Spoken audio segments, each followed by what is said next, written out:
Ah, fall.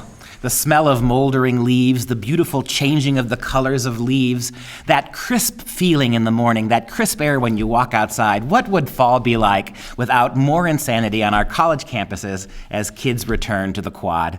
And we pick up round two by talking about Donna Brackett, who is the director of the University of Tennessee's Pride Center. The lesbian, gay, bisexual, transgender. I would go on with all of the things that they are, but we'd be here for 20 minutes. That center. She's an associate professor and biology librarian with the University Library System in Tennessee. And Donna Brackett came out warning with a new paradigm for kids coming to campus this fall, trying to get administrators, faculty members, and most of all students to conform to her odd fixation with pronouns, remaking the English language in the nature of the Pride Center at the University of Tennessee. She said, quote, "With the new semester beginning and an influx of new students on campus," notice the newness of it all, right?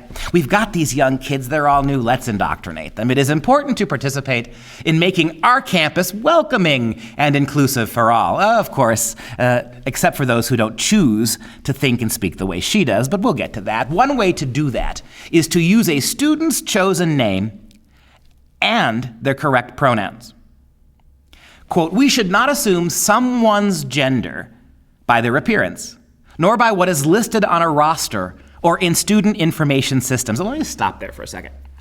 This administrator at the University of Tennessee is telling teachers that when they're handed an official roster by the university to begin to teach their classes the first day, that's not good enough. You can't assume from the information students enter about themselves into the computers on their application materials. You can't assume because a student fills out application forms and identifies with a particular gender. You also can't assume from our own University of Tennessee administrative system that the roster we give you, faculty member, is accepted. You have to assume gender doesn't exist, or gender is as malleable as hair color or what color shirt you wear that day. We should not assume someone's gender by their appearance, nor by what is listed on a roster or in a student information system.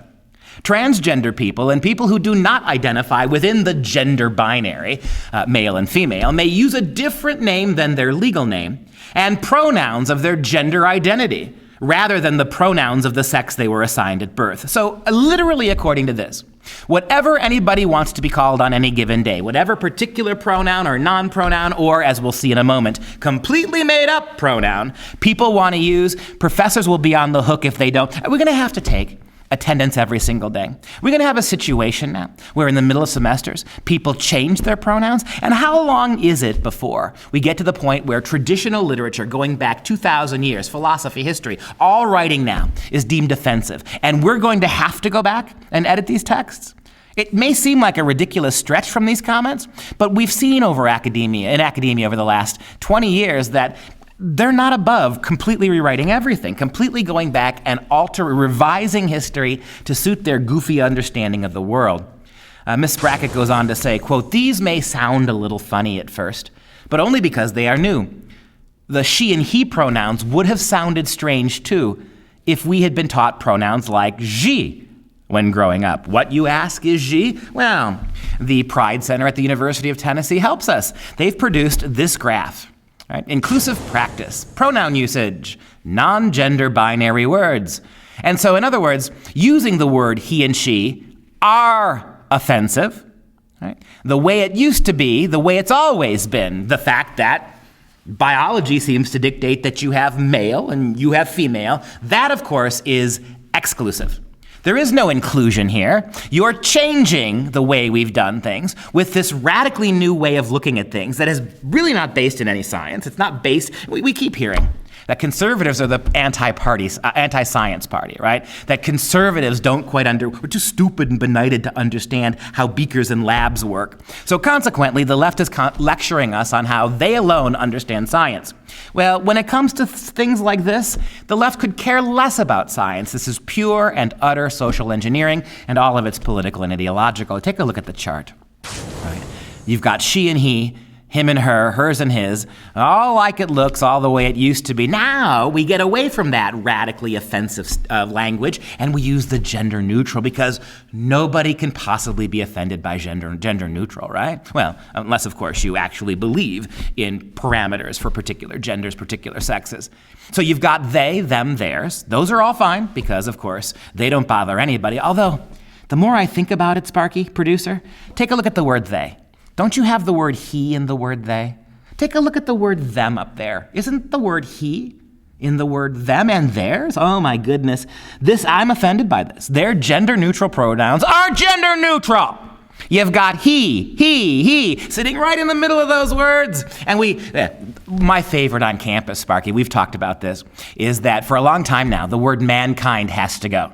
The word mankind is radically offensive. And what do we change the word mankind with? We change the word mankind for humanity. But lo and behold, Sparks, what's that in the middle of humanity there? Isn't that the word man? Ooh. And they don't like the he and she. So across campuses, all across this country, the word person now we refer to them as persons. This way you avoid these complicated and alarming gender divisions, right? And yet, what is that lurking in the middle of the word person? That would be the word son, wouldn't it? Shockingly patriarchal. We've really got to get much, much higher quality progressive radicals at the Pride Center at the University of Tennessee. And what do you replace those with, right? Words like G and jeer and jeers, right? Because who could possibly be offended? How much you want to bet somebody somewhere is offended by them for some reason? Well, but then again, look at the word G, Mike. Look at the word jeer. Look at the word jeers. There's her in there. There's he and her in there. Well, I take it back. The word G just has he in it, but the word jeer has H-E and H-E-R. So I guess we can use jeer, but we got to get rid of G. Oh, the chaos of all of this. What any of this has to do with what colleges and universities should be teaching their kids? Shocking to me. But we even have a bolt of sanity, right? So the University of Tennessee, after all of this, clarifies their stance. Quote, the administration, there is no mandate. Sparky, isn't the word mandate offensive? What's the beginning of the word mandate? That bothers me. I'm troubled. There is no mandate or official policy to use the language. The information provided in our Office of Diversity, you want to know how you fix the cost of universities? That's a pretty good place to start. The information provided in our Office of Diversity and Inclusion newsletter was offered as a resource to our campus community on inclusive practices. We recognize that most people prefer to use the pronouns he and she. Isn't that wonderful? Most people are allowed. In fact, notice that I'm looking at the pronoun she. That's got the word he in it too, doesn't it? Maybe we should, in the name of true progressivism, Spark, just get rid of the word he altogether. Because when you use she, aren't you always referencing he as well? Isn't that nice? Now, of course, if you're a woman, biologically, who identifies as a man, I'm sure that would offend them, right? Because then you'd be losing the he, and women who identify as men don't want to be called she's, they want to be called he. Wouldn't that be offensive? I think it would be offensive. This statement is shocking in its own right? We do not dictate speech, the University of Tennessee says, and I appreciate that. That's wonderful. We do strive, however, to be a diverse and inclusive campus and to ensure that everyone feels welcome, accepted, and respected. What gets me about this is that you have actual professors, you have actual administrators on campus who are going out of their way to try to censor kids, to try to force kids to speak a different language than the one they grew up with, to force kids to speak a language nobody has ever spoken in the history of the world.